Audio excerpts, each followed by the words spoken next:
What's up, everybody? Welcome into another episode of Bulls Latest. Your host, Matt Johnson here. I wanted to kick off today's show and spend the bulk of today's session talking about two guys I really haven't given much time to since I started this show, and that's Dalen Terry and Julian Phillips. I know I talked about the significance of the Bulls trading up to take a guy like Julian Phillips a year ago. He really didn't carve much of a role into this roster this past season. Same goes for Dalen Terry since the Bulls brought him in. Both guys are still super young, so I wanted to take a look at what their future looks like with this Chicago Bulls organization. A year ago, when you look at the Bulls wing rotation, it featured Zach LaVine, recently extended Patrick Williams, then 19-year-old rookie Modest Buzelis, and then Talen Horton-Tucker, Chris Duarte, Julian Phillips, and Dalen Terry. So those two were in the rotation, really didn't get much tick when it came to finding time on the floor. To demonstrate just how weak the wing rotation was for the Bulls, the first month of the season, only LaVine and Williams before an injury saw significant action. And I think when you just look at this Chicago roster, they were extremely guard heavy, a trend that carried over into the new year and beyond. LaVine no longer here, no longer on the team, obviously. Williams has since been demoted to a reserve role. Buzelis is a rare bright spot in this rotation, and obviously Horton-Tucker and Duarte, both free agents. That leaves Phillips and Terry, who both remain on the team, yet their position in the Bulls' pecking order is in flux. And that's why I wanted to give them some attention during today's episode and spend a good chunk of time talking about where they could reside. While Terry could just as easily be considered a guard, there won't be much of, if any at all, of a runway to displace Giddey, Kobe White, Trey Jones, or Ayo. So, I mean, those guys are going to be cemented into the rotation for the Bulls. Trey Jones just getting that extension. Obviously, Kobe White and Ayo going into contract years. It's going to be a huge session for them moving into this next season. And then Josh Giddey, assuming they get the deal done, like I talked about yesterday, by the end of this month, we'll have him back as well. And he'll be the ultimate leader on this team if they're going to pay him to be that. So, all four of those guys are locked in substantial playing time. Buzelis is a guy I've highlighted many times, and he looked really good in his limited action in the Summer League in Las Vegas, but he's locked into a starting role as well. Will surely receive some peripheral treatment, and he's the closest player on this roster to being foundational, and he kind of showed why the organization pegs him as that starting this summer. So, and then, I mean, when you look at guys like Isaac Okoro, they'll likely suit up next to Buzelis, the opening unit, to supply much-needed perimeter defense there. That's why they brought Okoro in and why ultimately they flipped a guy like Lonzo Ball, who the Bulls did value a ton, which is why they held on to him for so long and with the injuries for Okoro. So surely they value Okoro's defensive abilities there, and he's going to be plugged in many ways there. And then you got Kevin Huerter, who I talked about a ton, highlighted a few episodes ago how operational he's been, how significant he's been to this Bulls rotation, how impactful a player like him has been to this team following the return on the Zach LaVine deal. So when you look at Huerter, he's certainly going to get some minutes as well and play a big role in this organization. Where I'm interested to see is where they flip Patrick Williams into some of these lineups. Like I said, he's become a reserve. And then, how does he fit in with guys like Modest and Okoro? With that, it's safe to assume ultimately that Julian Phillips and Dalen Terry land anywhere from like 12th to 14th in the Bulls pecking order. Yet it'd be a disservice, I think, and this is why I wanted to bring this up, for both players' talents to go to waste buried deep in Chicago's bench. I mean, the ultimate idea with these two guys is that you want to gain value with these players and see what they have to offer, whether it's with this organization or with another team moving forward. Kind of diving deeper into this, I want to talk about the Bulls' approach when it comes to these two guys in specific.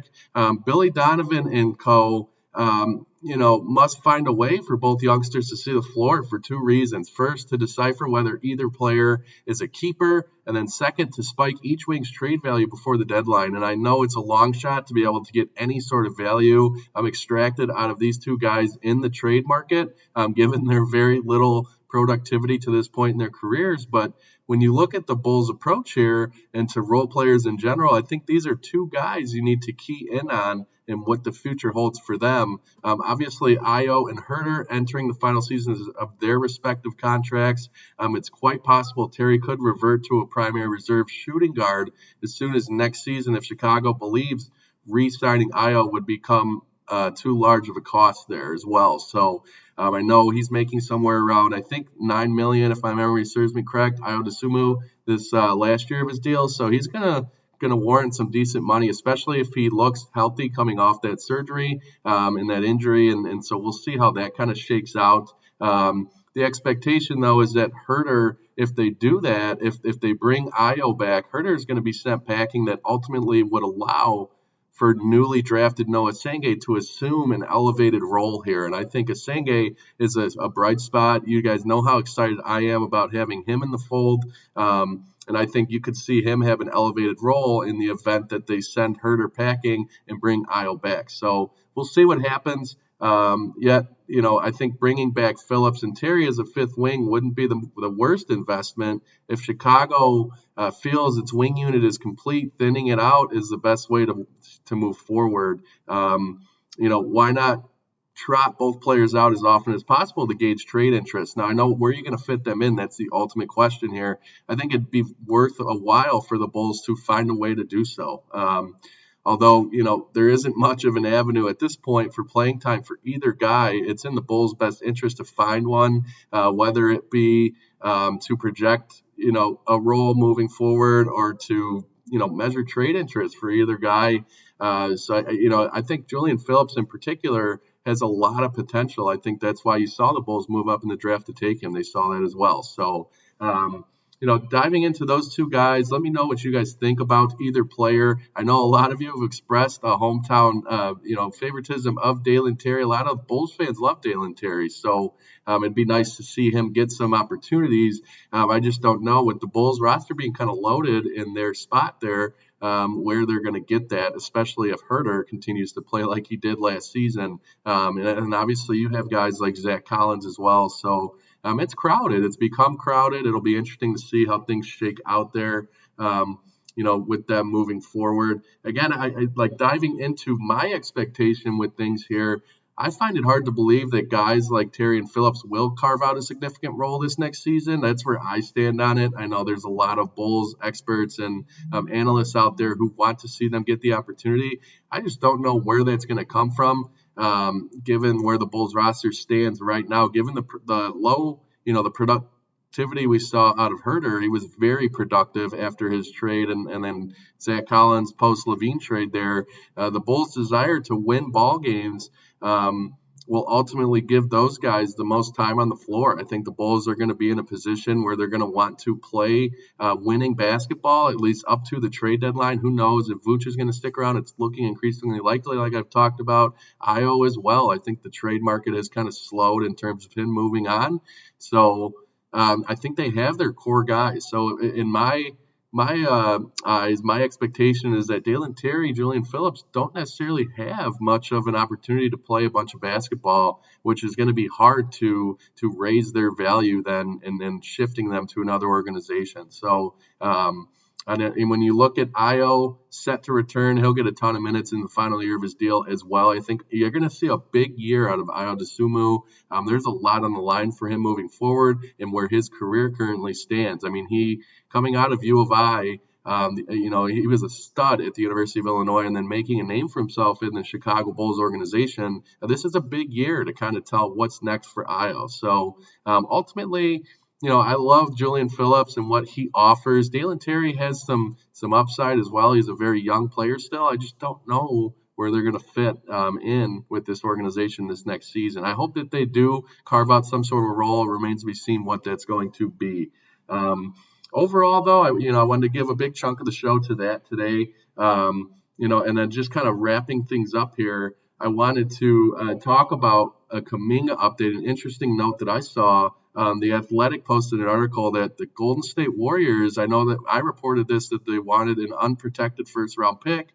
The team also refused, and this is a new detail to the thing here, they refused to give up Buddy Yield or Moses Moody in any deal. So when you look at the restricted free agent market, Josh Giddey, it's been reported in the last couple of days that the deal's expected to come to a close at the end of this month. That's exciting news because he's perhaps the most deserving of a new contract among the four main restricted free agents. Giddey and Kuminga remain without a payday.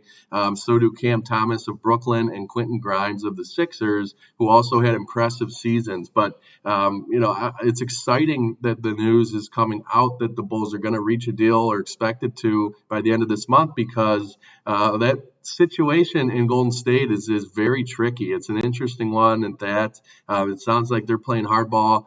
I mean, Buddy Hield had a very solid season. Moses Moody, a good young player. So we'll see what happens there. The Bulls are not in those sweepstakes anymore. I pushed that and wanted them to make a move for him. But seeing how things are going, I think it's ultimately in the Bulls' best interest, especially if they're keeping the core of the rest of the guys around, like, Ayo Dosunmu and Vooch for the start of next season, at least up to the deadline. It makes a ton of sense to kind of move on from that situation there. I just thought it was interesting. I mean, Buddy Hield and Moses Moody, two solid players.